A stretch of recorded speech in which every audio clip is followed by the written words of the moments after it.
Hi, how are you doing? Nice to see you again with me, Reva Redam Santika on the Pachinmil Belajar channel. In this video, I would like to share about database introduction. In this session, I would like to share about database system architecture, which is the fifth session of database introduction. Before we start our study, Reva would like to say thank you for this video. Don't forget to like, subscribe, and activate the notification bell so you can be the first to know my update video.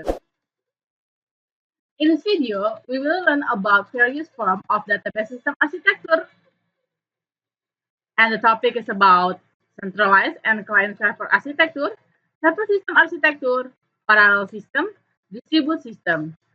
So, and to make you know better about this material, don't worry, I will present all the presentation in Bahasa, and here they are. Oke, sekarang kita akan bahas tentang centralized and client-server architecture. Sebelum kita masuk ke pembahasan, ini saya akan dibahas pentingnya memahami arsitektur database. Pertama adalah supaya kita bisa memiliki gambaran tentang pola kerja database, mampu menentukan arsitektur database yang tepat sesuai dengan kondisi lapangan. Dan berikut ini adalah dibahas tentang arsitektur aplikasi database. Arsitektur yang umum digunakan ialah arsitektur client server dengan ciri secara logik DBMS dan aplikasi yang menggunakannya terpisah. Misalnya software aplikasi menggunakan VB dan database menggunakan SQL Server. Arsitektur tersentralisasi di sini dikenal sejak tahun 1960. Mainframe sebagai aktor utama, komputer yang berukuran relatif besar yang ditunjukkan untuk menangani data yang berukuran besar, dengan ribuan terminal untuk mengakses data dengan tanggapan yang sangat cepat dan melibatkan jutaan transaksi. Contohnya misalkan mainframe yang terkenal oleh IBM S390 Parallel Enterprise Server. Kemudian perusahaan datanya terpusat atau komputasinya terpusat. Semua perusahaan data dilakukan oleh komputer yang ditempatkan di dalam suatu lokasi yang ditunjukkan untuk melayani semua pemakai dalam organisasi. Kebanyakan perusahaan yang tidak memiliki cabang menggunakan model seperti ini. Nah, berikut ini adalah lingkungan dari mainframe sebagai implementasi dari arsitektur tersentralisasi, di mana di sini mainframe melayani banyak terminal dan juga melayani untuk akses data dan juga untuk printer. Nah, kita akan bahas tentang client server. Dalam implementasinya ada 3 bagian yang berbeda saat mengolah data yang diperlukan di server. Pertama itu adalah bagian penyimpanan data atau logika penyimpanan, bagian proses atau logika pemrosesan, dan bagian tampilan atau logika presentasi. Logika penyimpanan ini bertanggung jawab untuk melakukan proses baca tulis ke database, kemudian sebagai bentuk manifestasi dalam bentuk perintah DML. Masih ingat kan DML itu apa? Ya benar sekali, database manipulation language atau data manipulation language. Kemudian logika pemrosesan ini bertanggung jawab untuk melakukan pengolahan data yang akan ditulis atau ditampilkan. Misalnya menghitung nilai total dan rata-rata dari data hasil query, termasuk pengolahan data sesuai aturan bisnis yang berlaku. Sedangkan logika presentasi ini bertanggung jawab untuk menampilkan data dan informasi yang dibaca atau akan disimpan pada database. Pada prakteknya, arsitektur client server dikenal ada 3 jenis nih. Yang pertama ada flat client, thin client, dan terdistribusi. Flat client itu prosesnya berat di client, ringan di server. Sifat client ini dikenal dengan nama thick client server. Pada arsitektur ini, klien bertugas tidak hanya sebagai penyaji interface, namun juga sebagai pengoperasian aplikasi. Tugas server hanya mengolah data saja, sehingga beban terbesar berada di klien. Flat client lebih maksimal jika dalam jaringan tersebut terdapat banyak klien, dan lalu lintas data biasanya selalu padat. Server tidak akan terlalu terbebani oleh request yang banyak dari klien karena sesungguhnya server hanya mengelola data yang diminta oleh klien. Berikutnya adalah thin client. Thin client ini adalah prosesnya berat di server, ringan di klien. Thin client ini dikenal dengan nama thin client server, di mana klien menjalankan fungsi hanya sebagai penyaji aplikasi dan data yang diakses dan dikelola server, sehingga beban yang paling berat itu dirasakan oleh server. Thin client lebih maksimal dan sesuai digunakan jika dalam jaringan tersebut jumlah kliennya sedikit atau skala jaringannya kecil. Klien akan merasakan akses yang cepat karena semua prosedur dan eksekusi dilakukan oleh server. Server juga tidak terlalu terbebani karena jumlah klien yang dilayani masih bisa dijangkau. Tidak disarankan jika menggunakan arsitektur ini jika masih ada rencana pengembangan jaringan.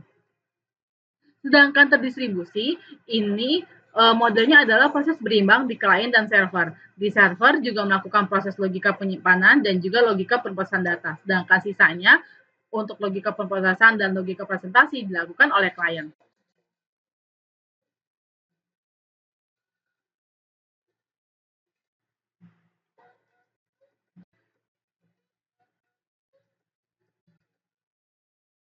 Berikutnya kita akan bahas tentang arsitektur client server atau client server.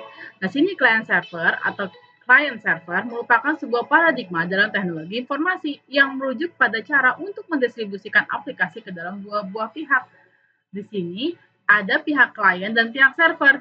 Client server sebagai arsitektur yang paling banyak digunakan saat ini, di mana klien dapat melakukan proses sendiri ketika klien meminta data, server akan mengirimkan data sesuai yang diminta, kemudian proses akan dilakukan oleh klien. Jadi klien itu apa sih? Klien itu adalah sembarang sistem atau proses yang melakukan semua permintaan data atau layanan ke server. Sedangkan server sendiri adalah sistem atau proses yang menyediakan data atau layanan yang diminta oleh klien. Secara fisik, sebuah server dapat berupa komputer mainframe, mini komputer, workstation, ataupun PC, atau piranti lain seperti printer. Server tidak harus berupa sistem fisik, tetapi juga suatu proses. Dalam model client server, sebuah aplikasi dibagi menjadi dua bagian terpisah, yaitu masih merupakan sebuah kesatuan, yaitu ada komponen client dan komponen server. Komponen client juga sering disebut sebagai front end, sementara komponen server disebutnya sebagai back end. Komponen klien dari aplikasi tersebut dijalankan dalam sebuah workstation dan menerima masukan dari pengguna. Komponen klien tersebut akan menyiapkan data yang dimasukkan oleh pengguna dengan menggunakan teknologi pemrosesan tertentu dan mengirimkannya kepada komponen server yang dijalankan di atas mesin server, umumnya dalam bentuk request terhadap beberapa layanan yang dimiliki oleh server.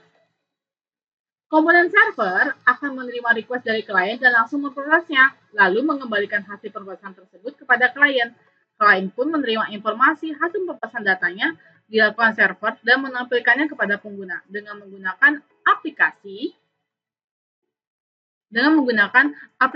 yang tersimpan di dalam si kliennya.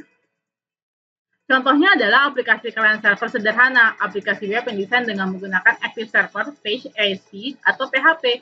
Script PHP atau ASP akan dijalankan di dalam web server Apache atau Internet Information Service, sementara script yang berjalan di pihak klien akan dijalankan oleh web browser pada komputer klien. Client server merupakan penyelesaian masalah pada software yang menggunakan database sehingga setiap komputer tidak perlu diinstal database. Dengan metode client server database dapat diinstal pada suatu komputer sebagai server dan aplikasinya diinstal pada klien. Nah, berikut ini adalah implementasi client server. Aplikasi pesan, misalnya surat elektronik atau email, penyebaran basis data pada beberapa jaringan komputer, kemudian memungkinkan berbagi berkas atau peripheral atau pengaksesan komputer melalui jarak jauh, pemrosesan aplikasi yang intensif dengan suatu pekerjaan job dibagi menjadi tugas-tugas task yang masing-masing dilaksanakan pada komputer yang berbeda. Kelebihan arsitektur client server adalah pemrosesan dapat dilakukan di komputer klien sehingga data dapat diproses sesuai dengan kebutuhan klien. Proses bisnis tetap akan berjalan meskipun terjadi kemacetan di mesin. Pada arsitektur client server hanya membutuhkan mesin-mesin yang sederhana sehingga dapat mengurangi biaya dalam membangun sistem, mudah dalam melakukan upgrade pada perangkat sistem, dan dapat menggunakan berbagai platform aplikasi pada klien. Keuntungan client server di sini adalah dari sisi feature, jaringan mesin-mesin yang kecil tapi berdaya guna. Keuntungannya jika sebuah mesin macet bisa tetap berjalan. Kumpulan komputer dengan ribuan MIPS, million instruction per second, keuntungannya adalah sistem memberikan kekuatan dalam melaksanakan satu tugas tanpa monopoli sumber dayanya. Kemudian pemakai akhir diberi hak untuk bekerja secara lokal. Kemudian fitur yang ketiga adalah beberapa workstation sangat handal seperti mainframe tetapi dengan biaya 90% lebih rendah. Keuntungannya adalah bisa menawarkan keluasan untuk melakukan pembelian pada hal-hal lain atau untuk meningkatkan keuntungan. Sistem terbuka bebas memilih perangkat keras, perangkat lunak, dan layanan dari berbagai vendor. Sistem tumbuh dan mudah dan dapat diperluas secara tak terbatas, mudah untuk memperbaiki sistem. Lingkungan operasi klien yang bersifat individual dapat mencampur dan mencocokkan platform komputer yang sesuai dengan kebutuhan masing-masing departemen dan pemakai. Arsitektur client server dibagi di dua bagian nih. Ada arsitektur client side dan server side. Di arsitektur client side ini merujuk pada pelaksanaan data pada browser sisi koneksi HTTP. JavaScript adalah sebuah contoh dari sisi eksekusi klien dan contoh dari sisi penyimpanan pada klien adalah cookie.